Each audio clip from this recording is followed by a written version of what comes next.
Welcome to this episode of Tech Threads. I'm your host, Max Watson, and today we are talking about interviewing and mock interviews with Eric Lippincott, who's the Senior Product Manager at Expedia Group.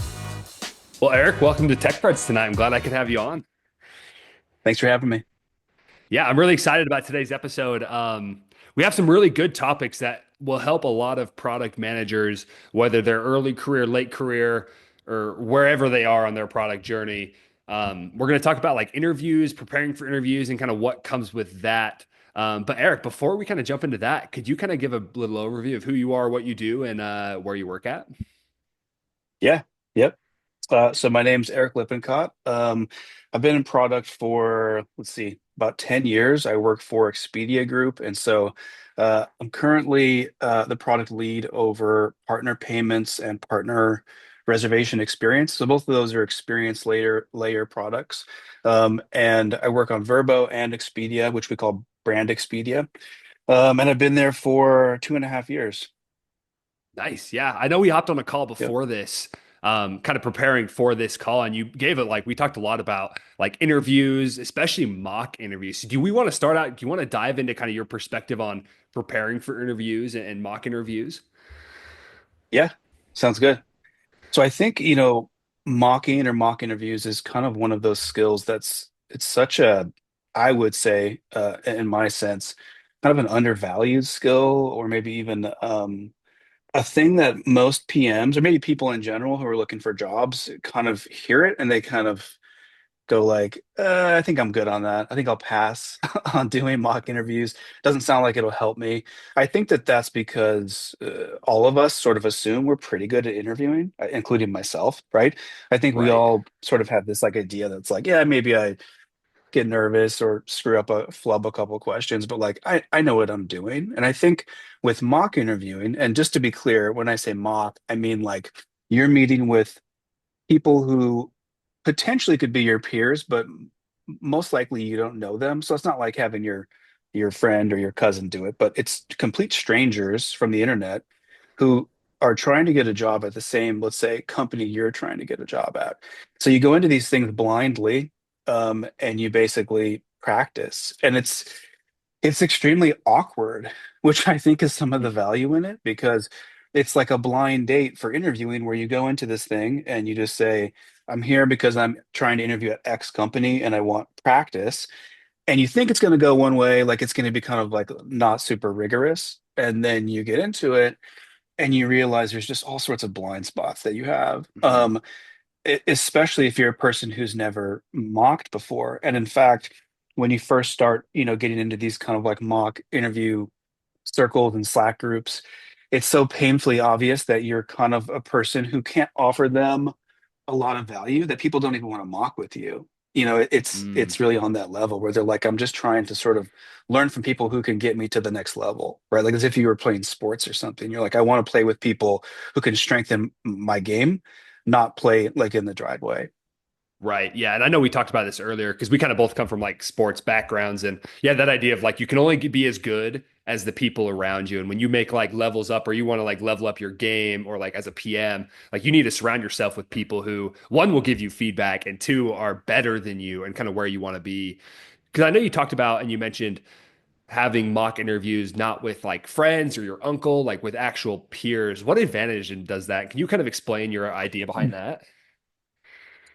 Yeah, so I think, I mean, again, it's like a disinterested third party who's in, let's say, a Slack group with you. Maybe you share a common interest, which is you're targeting a certain company. You want to get a job at, let's say Amazon or something. So this person has the same sort of end goal as you, but they have zero incentive in trying to be nice to you or taking it easy on you. And so when you get into these mock interviews, you're basically, and I guess I should also kind of clarify when I say mock interview. It's probably less so on the behavioral questions, like the tell me about a time questions, and more Hmm. on what's called product sense or product execution interviews. So it's like you go into these things and you can't prepare for them. That's where I think the value comes. Unlike if I could read to you back 1,000 times, like here's my best answer for tell me about a time you worked on a product that went really well, and like what did you do, right? You Right. can kind of like just memorize that enough to the point where you might even potentially fudge some of it. Some people do where it's like minimize or maximize your impact even a little bit. But when it comes to a product sense interview, for example, it's like you're coming into, and this is how the companies will do it as well, right? They want to get you sort of in a moment where they can tell there's no way you could have really prepped for this. Hmm. Because the idea is it's sort of how does your brain work? So when you go into these mock interviews, you know, somebody will ask you a question that's so abstract and like kind of jarring that there again, there's no way you could really have prepared for that except for to prepare in your mind like there's a framework that you walk through when you're interviewing. And I think that that's such a Hmm. key thing.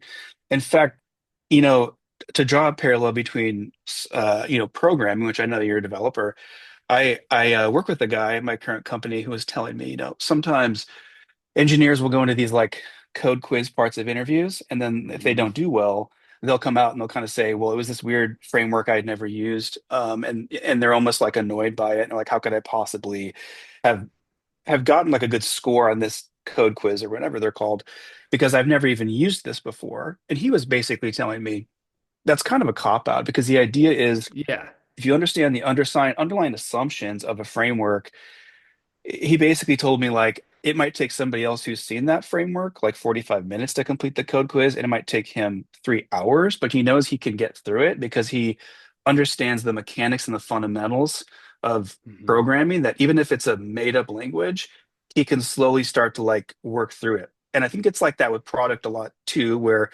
you get these product sense or product execution interviews where they'll ask you a crazy question, right? That you're like, I don't know how I could ever answer this question.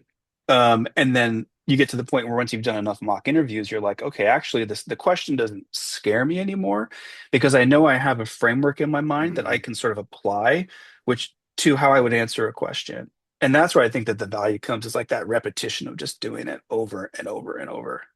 Right. And I think even with that, like I remember my experience like interviewing for the job I have now as a developer. And I remember I got to a question and they gave me this like random out of left field like question I've never even like didn't even understand fully. It was something about like build me this like systeming thing that only does like these certain credentials. And I remember like halfway through, I was like going through like my framework and I was just like, well, I was like, wait a second. I was like, I messed up. I need to go back and ask some more questions at the beginning to get more context. And just like having, because I did a lot of practice mock interviews before even doing this. And just like having that framework and then knowing and like admitting when I was like, oh, wait, that's not how I'm thinking. I'm now thinking this and thinking a different thing is a lot better than just like memorizing some answer and then like spitting it out and thinking that's going to work. And I totally agree. I also love the point of like, you need to do this with friend or not with your friends, with peers, because then you'll get that actual feedback. Because a lot of times we don't want to give feedback to like our friends. We don't want to hurt their feelings. But like when you said, like with a third party group has no incentive, like why should they help you? They're going to give you real honest feedback that you sometimes need to hear in order to kind of make Yeah, that next jump that you're getting, you're trying to go for. it's totally true. And I also think the last thing of that is like, in some ways, they're your competition. So you Yeah. get that these people are sort of sizing you up in a way that like you're also interviewing at the same company as me. And so if they can sense that they potentially have a stronger skill set than you, that'll also potentially mess with your head. So you're thinking, I Mhm. really need to go back and sort of sharpen up, work through questions and gaps that I might have where I can improve on. And you're just not going to get that if you have like a roommate or a friend or someone interview you. For sure. Do you have any advice on like where people can find these mock interviews? Do you have any platforms or groups that you use to like when you're preparing for an interview to actually find these people willing to help? Yeah, I think one of the best ones is there's a guy named Lewis Lynn who a lot of people know. He's kind of like a product author, influencer. His Slack group was the one that uh, when I interviewed at Meta. And Meta had actually, this is also really interesting, is when Meta recruited me, they basically said, if you want to be successful here, you need to do mock interviews. And again, at the time I was like, yeah, okay, I'm not gonna do mock interviews. I don't have time for that, I have practiced enough.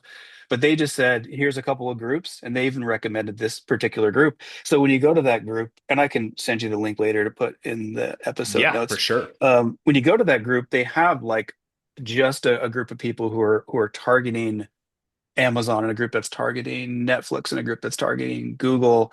It's a lot like you and I were talking about, I feel like with applying for universities. It's to me, I Mhm. think of it Yeah. like when somebody says, "How do you apply for a product management interview question?" It's like I would or interview. I'm like, well, where are you? It's like, what university are you trying to get into? What's the entrance like? What are the exams like? Like, what do they look for? Do they put a higher emphasis on X and a lower emphasis on Y? I think that level of rigor is what people need to do when they're interviewing at companies that are potentially definitely above, let's say, like a regional brand, but sort of large enterprise companies. They have all the same sort of things they're looking for, and they're really picky about it. And so it's good to Hmm. know that before you go into the process of like, okay, I didn't even understand that I need to even structure my answers a certain way, which like at Meta, that's how it was. They want you to structure your answers a particular way. So even if you have a great answer, but it's not structured within a certain framework, potentially they'll just rule you out in the first round. Yeah, and I think that's a very important thing is as well, just knowing kind of what the company is looking for. What advice do you have for people out there to figure that out? Because I remember in my experience, and this, I mean, you might echo this, but like I tried to go online and find stuff, and you only find like the barest of the bare, like basic things that like don't really help. They're not really helpful in any way. It wasn't until I started reaching out to people who worked at the company, and then they were like, "Hey, let's hop on a call," and then just grill them with questions of like, "Okay, what are they looking for? What was yours like? What do they want?" And then getting that inside info. How do you advise that people get that info to prepare for interviews? Yeah, I think I kind of had a similar experience to you where I would sort of look on Google, but then you just never really know like if the stuff that you're reading is potentially valuable or if it's, if the person who wrote it actually interviewed there or whatever. But I started at like I would look at like Glassdoor and then I would go to various places online and look. I do think like in the example I gave of Lewis Lynn's mock interview Slack group, that was a good resource because you have a for example, he has like an Excel spreadsheet where people will go in and they'll put in the question that they got in an actual interview like that day at the company you're targeting. So you can see like what the Wow. latest and greatest kind of questions, yeah, questions are like up to almost the minute. And of course they don't really ask the same questions twice. They're pretty smart. They know those spreadsheets are floating around. But the idea is you can get a sense for like, for example, again, I didn't really understand when I was interviewing at Meta, like the level of sort of abstract zoom in, zoom out on product sense questions I would get until I started reading through the questions. And I remember being like, holy crap. Like I had no idea that I was going to have to be able to answer a question like this in an interview. And I just was completely floored. And so I think that that's the first way. The second way, definitely asking people. Where I work now, when I interviewed at Meta, I knew people that worked there, and so I sort of just said, like, could you walk me through, like, what's a full loop like at your company? And every company is totally different, right? Like they might say you Mhm. have 2 rounds of this, and then 2 rounds of this, and then if you get to that point, you made it. Others, they have, a different way they kind of approach it. The last thing is I still think that it's really helpful to just go online and read the company's literature. Even like if it's a publicly traded company, go read the 10K. Like you can understand by reading the 10K, like what's the core flywheel of the company, what's the mission of the company, what is they think is their value proposition, so that you can sort of familiarize yourself with stuff. Yeah, and I feel like that's a way also to like set yourself apart, like doing that digging and like that background things that not a lot of people are willing to like dive into, and then mentioning that in the interview, and then they're like, "Oh my gosh, this guy's like totally done the research. He knows what he's talking about." And I feel like that just kind of gives you a leg up on a lot of people who maybe might have not done that research. I know that before we were kind of talking about like in the interview process when you're doing mock interviews you kind of like hone these like skills or this muscle for answering interview questions, and do you have any like things that you've learned throughout your experience of like interviewing a Meta or the Expedia, like all of these different places, of how to like kind of like best practices, like what really helped you get that job? Yeah. I mean, I do think the prep is definitely one thing, but the other thing that I sort of became really kind of apparent to me from at least my experience with Meta was there's also like a gap that we probably all have, unless you're like some rock star or something, right? We all have a gap, and no amount of practice in interviews is going to close that gap. There's also just that sort of real that real intangible of whether you've worked at a company where you've been able to work on things that would help you answer questions in a certain way. Meaning, like, Mm. I think that there's certain questions that somebody could ask, like today, would ask me today, that I would be able to tell are gauged just to see if I have enough experience in product to where I could give them an answer that shows I've worked on maybe enough things to where I could say, yes, that's definitely happened. They're not looking for a right or Yeah. wrong answer. They're just trying to gauge like how deep does your experience go? And that's where I think I didn't really I didn't really realize that until I got deep into my mocking period there I mentioned, where I realized you can memorize things back to the point I made, but at the end of the day, it will come across if you don't have like a real working knowledge of a particular thing. And that's where that signal comes into play. I think most large scale tech companies at this point, if you set aside the behavioral questions, which every company has those, right? But Mhm. if you're just looking at the product strategy questions, I think they're not trying to see that you have a perfect answer. What they're trying to see is that you can give them a clear signal that you understand how things work. And that's the thing that I think I really started to kind of work on. Like an example would be um, a question I got in an interview, and it wasn't for Uber, but a question I got was, you are the product manager for Uber, right? And Uber is going to roll out Uber Eats into a new city, doesn't exist. How would you measure the impact to existing ridership? Let's say call it ridership or something like that. So that's again like a very basic sounding question, but I think that what the interview is trying to get at is, one, can you identify all the different users of this, or segments of this situation? So it's like there's the rider, there's the driver, the platform itself is kind of a user because it also has incentive in making sure it can it can generate revenue on the platform. And so, as you're kind of talking through the answer, you're trying to just let the interviewer know you're not going to give like a perfect answer. They're not looking for that. What you're trying Mm. to explain to them is that you can understand and you can explain to them clearly, here's how network effects work, here's supply and demand, here's why the platform is critical. And then if you're going to measure, let's say, rolling out Uber Eats, probably one way you could measure that is looking to see, do ride times take longer if you're cannibalizing drivers from regular Uber into Uber Eats? And there's some form of that answer that's probably right 20 different ways. But the fact that the idea is just that you're saying, I'm giving you a clear signal that I understand all the different parts of this ecosystem and this platform, this and how they would all work together enough to where if you hired me, I would understand why it's important to have certain transactions happen on the platform or, not off the platform. And then what happens if you take all the drivers from Uber and move them to Uber Eats? Right. And I feel like mock interviewing has like a huge role in that because I feel like I lost like when I was cause I went to Cornell, when I was there, we had like classes we had to take about interviewing, like networking, like kind of these soft skills that a lot of people maybe don't get classes in. And we would do these like mock interviews. And a lot of times they would like either stop you or be like, "Hey, like I know you know this, but the way you like communicated it to me, like I don't know, like you kind of like leave me in the air on like if you actually know this or not, even though like for sure you do know this."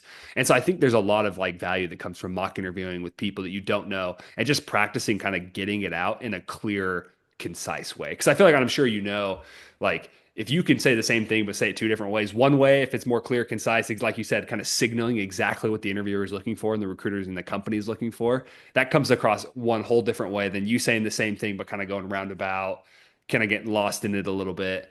And I think there's like a huge difference from like how you communicate things and how it is perceived that mock interviews can really help with.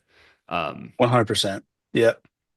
yeah, and I think I don't know. I think mock interviews are just like a super, awesome idea. Do you have any other like advice on kind of ways to like sell yourself or ways that you've used in your interviews to kind of make sure that like maybe if someone out there has a hard time making these concise statements or like answering these questions in a concise, appropriate way, do you have any advice to help them get more concise? Yeah. I mean, I think, in fact, I've heard my boss say this, that, some PMs are really good on execution and some are really good on vision, right? And so you might not be good at both. I think that um, you should probably have a good idea. as far as your skills at work, but also in your interviewing kind of self, like where you come across maybe the strongest. So like when and again, I keep using the example of Meta, but that's the one that's just most of my mind. When I interviewed at Meta, I I I started to realize from then that I was pretty like good at product sense. Like I could take these abstract ideas and really start to try to sell them like a vision I had for this made up thing I was going to build, right? In some crazy question they had.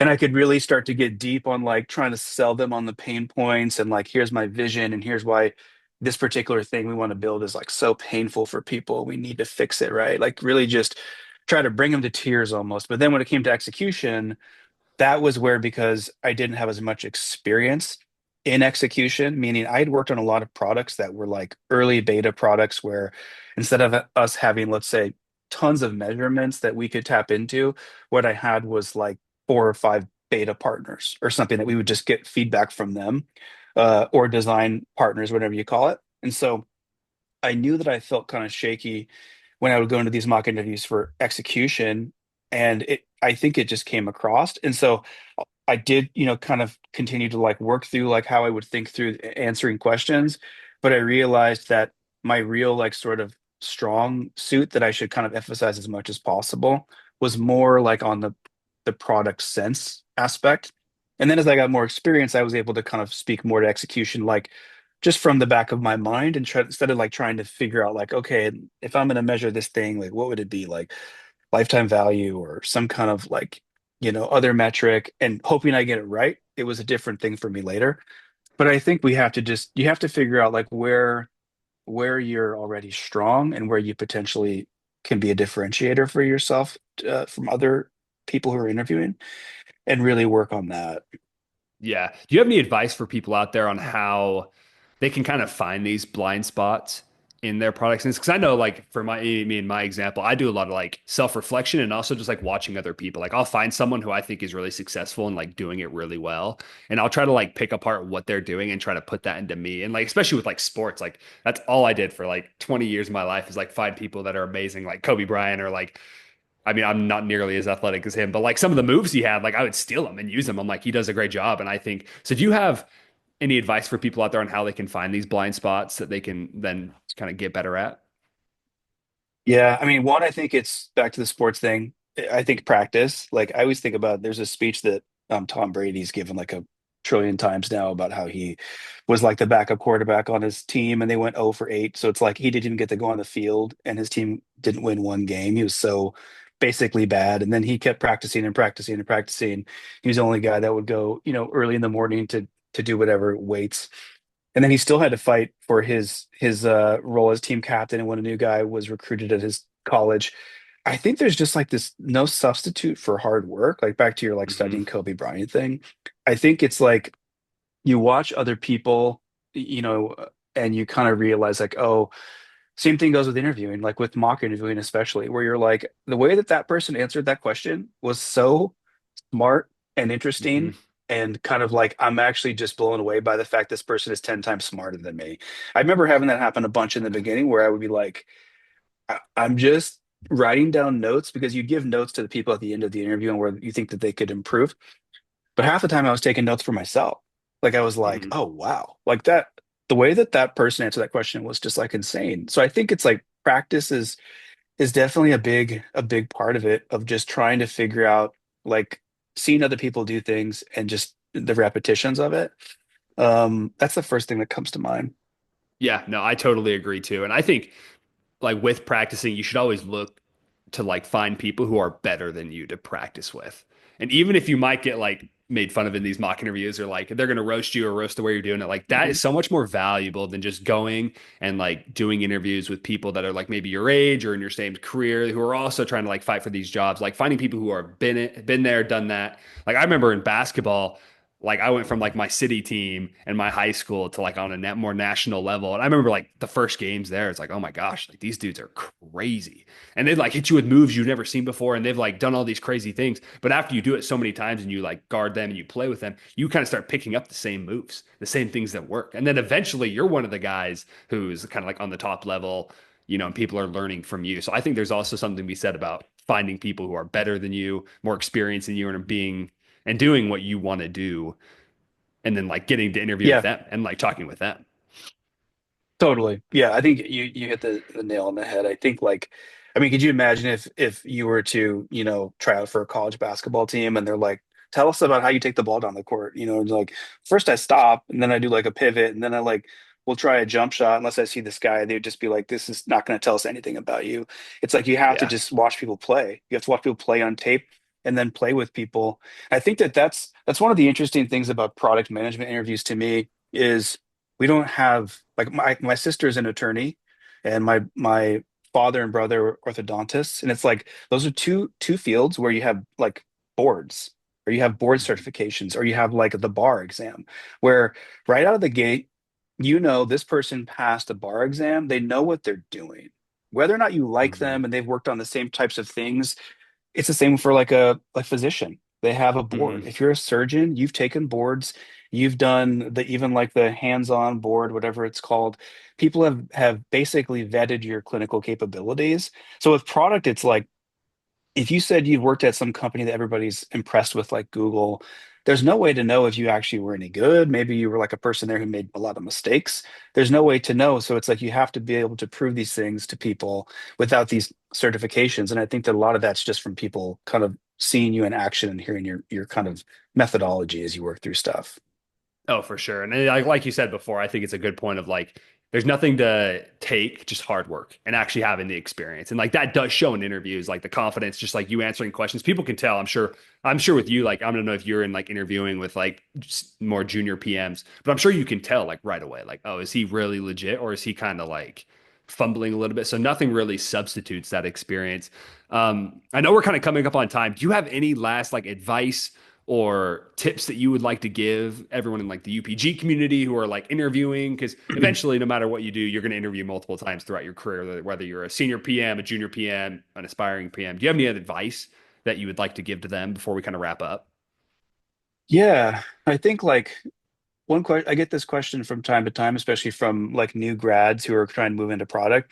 I think one of the most appealing things you can bring into an interview or to sort of convey in an interview is that you have a growth mindset. That Mhm. you believe that you can work and you can sort of achieve things and you can acquire new skills. That's I think especially kind of critical when you're more junior because when you're fresh out of college, let's say, it's hard to figure out if somebody's going to be a good product manager. But I think that interviewers can definitely pick up on whether somebody has like a growth mindset where they think that Mhm. they can get to the point where they can become an expert at, like to my example earlier, where I can become an expert at talking through execution questions because I would have just practiced and figured out how to work on more things at my job that give me chances to work on execution.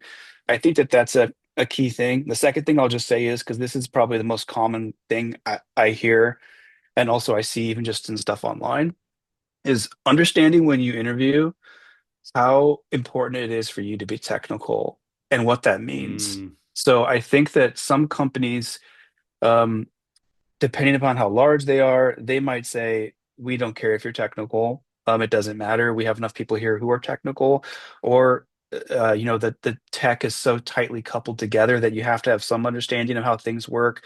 Like you better have like a decent understanding of how APIs work and how all the different domains at your company who own different things, how all Mhm. that stuff kind of comes together. If you have an abstraction layer where it's like you're making one call and five things are coming in, it's like you really should understand that up front before you kind of interview at a company or maybe once you're interviewing, because I do think I have had product roles where the expectation was I needed to be not technical at all, really, like working level of like this is what an endpoint is, this is what it does. I've had other roles where it's like not like at the developer level, but definitely it was the expectation was like you need to be able to understand and also provide feedback on how these things should work, like in this particular node and what all the different states should be of it. So I think that that's a critical thing just to know what you're getting yourself into and ask those questions up front. Right. And I think for those who are listening and kind of wondering on how you can become more technical, I did an interview with John Fontenot who talked about ways to become more technical and kind of things you should be looking for. Because his point was like, hey, some people think that like to be technical, you have to know how to code. And like I'm sure, like you said, for some roles that might be the expectation. So you should know going in beforehand what it is. But a lot of times it's just like understanding like APIs and gateways and kind of how they all interact with each other. So when you're designing and thinking about these products, you can kind of have a sense of the best way to connect them and make them work together. So for anyone out there who wants to learn more about that, go check out that episode. And I mean, Eric, you do a lot of posts on LinkedIn and write articles about a lot of really great product management, topics. So anyone out there who wants to learn more about product management, especially for someone like Eric, go check out. I'll tag you in LinkedIn and I'll put it in the notes as well so they can check you out. Like go read his articles. I read a handful of them before we even hopped on the call, and it's like he has a lot of these great ideas that you might not be thinking of that can really help you in your career, especially as a product manager and kind of the way you think about things. But Eric, once again, I just wanted to thank Thank you you. for hopping on tonight and sharing this advice. I know the UPG community is like super excited for this advice because it's just so valuable, especially how important interviewing is and how mock interviewing can kind of help that. So once again, thanks for hopping on. Yeah, thanks, Max. Appreciate it.